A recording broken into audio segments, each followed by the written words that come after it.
Hi everybody, I hope you're all doing well. My name is Max Mazel. I'm a licensed clinical psychologist of a private practice in Sherman Oaks in the San Fernando Valley, up north of Los Angeles.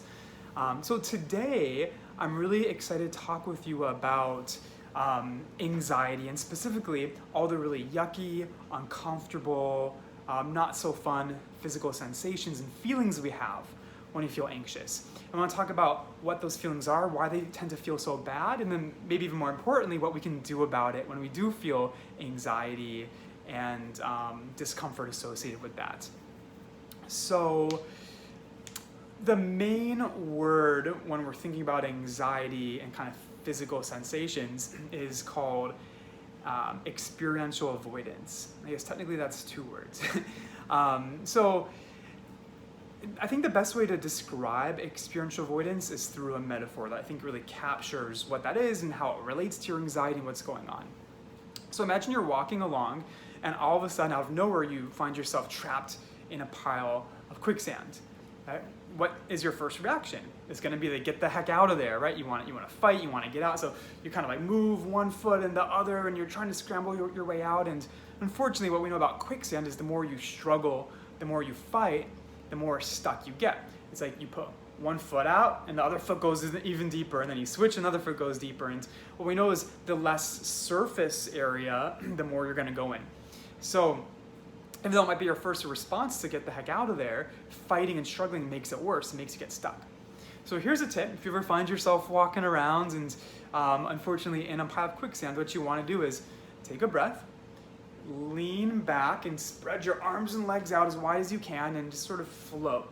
Because when we do that, we spread our surface area out, so more of our body is touching the quicksand and we won't sink. And then you can kind of gently swim your way and grab a branch or wait for help, but you won't get pulled under and suffocate.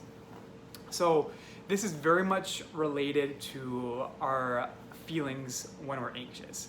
Because oftentimes there's so many different types of sensations with anxiety that we don't like to feel that are not comfy. Just off the top of my head, a few of them is rapid heart rate. Sometimes people feel kind of a choking sensation or difficulty swallowing. It could be a feeling of like not being able to catch one's breath, face being flushed, sweatiness, feeling dizzy, kind of feeling off keel. A big one is tension, right, in your shoulders, chest, stomach. Some people feel tingly in their hands and feet. Oftentimes there's sort of like this vague just sense of dread or impending doom and other things as well. Anxiety affects a lot, but when we have those things and all of a sudden we're caught in quicksand and we try to fight or try to make them go away, we get even more stuck and we feel even worse. For example, I had a job meeting recently a few days ago, and beforehand I noticed my heart beating pretty fast because it was a job I really wanted, and I was excited and nervous and all that good stuff.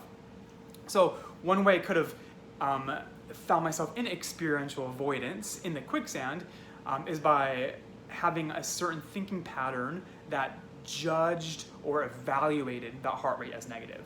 For example, if my heart was beating fast and I said to myself, this isn't good, uh-oh, right, this is bad, I would be stuck. And of course, then my brain's gonna send even more of those anxiety-producing chemicals like cortisol and adrenaline. It's gonna flood my body. I'm gonna feel even more anxious. So think about yourself in times when you feel really uncomfortable, yucky anxiety symptoms, if you ever find yourself judging or like evaluating that as a bad thing. Another common way that we engage in experiential avoidance is by something called catastrophizing.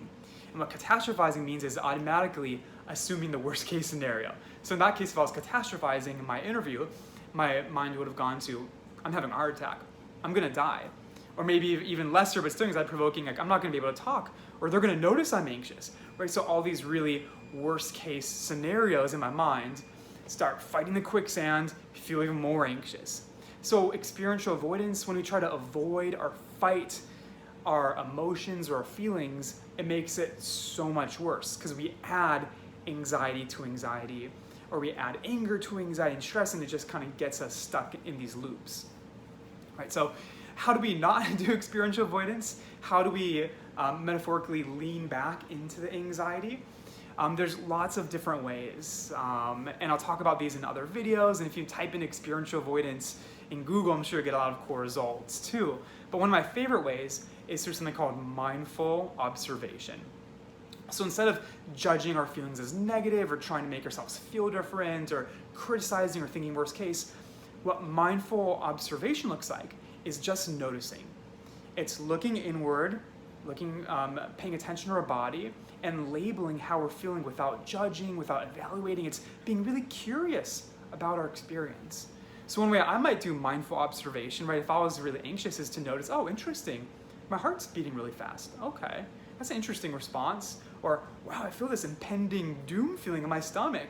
Wow, that's a really strong flight or fight response. Interesting. And again, just like really observing the different experiences we have when normally we would be fighting, trying to make ourselves feel better, trying to make it go away. It's a paradox, that stuff makes it worse. So what we want to do is just observe, be curious, and label the different parts of our anxiety. And while it's not going to go away, what that'll do is allow it to just occur in the background. So allow our heart rate to beat as it is, allow our stomach to feel as it is, allow the dread to be there, and just sort of like let it exist in the background, right? As you focus your awareness, your ability to pay attention on your task at hand, on what's happening. So again, we have so much more energy and concentration because we're not trying to get rid of any of these things that we can't get rid of anyways, but we're focusing on an interview or on relationships or on a hobby. And we're treating the anxiety and those yucky feelings sort of like a radio playing in the background. Or I like to think about it as sort of like a storm outside. It might be kind of scary and yucky out there, but you can just sort of like look at it outside of a window and observe it and then focus your attention back to what you're doing inside a house. Right, so using mindfulness to non-judgmentally observe, notice those moments when you're caught in the quicksand and you're judging yourself or criticizing or thinking worst case, taking a step back and just allowing your experience to be. I promise you, you can tolerate the anxiety. Our bodies are meant to handle a whole lot of anxiety, but it's just about not making it worse by falling into these stories we tell ourselves, thinking worst case scenarios, criticizing, all those sort of things. I also encourage you, it's really important to be gentle and kind to yourselves because it's tough to be anxious.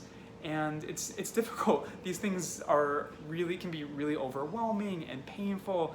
And I just think it's important to treat yourself just like you would a really good friend, right? Be encouraging, be compassionate, but also being able to kind of push yourself to face that anxiety and to practice letting go. So all this to be said that there's no expectation that the next time you feel anxious, you're gonna immediately just lean in and let it be. This is a skill. It's an attitude shift, right? We're shifting from avoidance and pushing and getting caught to totally accepting and allowing and making space for it. Right? And every time you notice you're caught in quicksand, every time you're aware that you're fighting with your own experience, is a great moment to lean back and practice what would it be like to allow this to exist, to just allow the anxiety to be as it is and then focus my attention on something else. So it does take practice, but this is some pretty powerful stuff.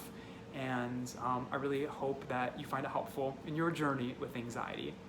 So anyways, I'm gonna keep working on putting some more videos out, hopefully about different aspects of anxiety, OCD, depression, and mental health in general. But in the meantime, thank you so much for listening, and hopefully this stuff will be beneficial to you. Thank you.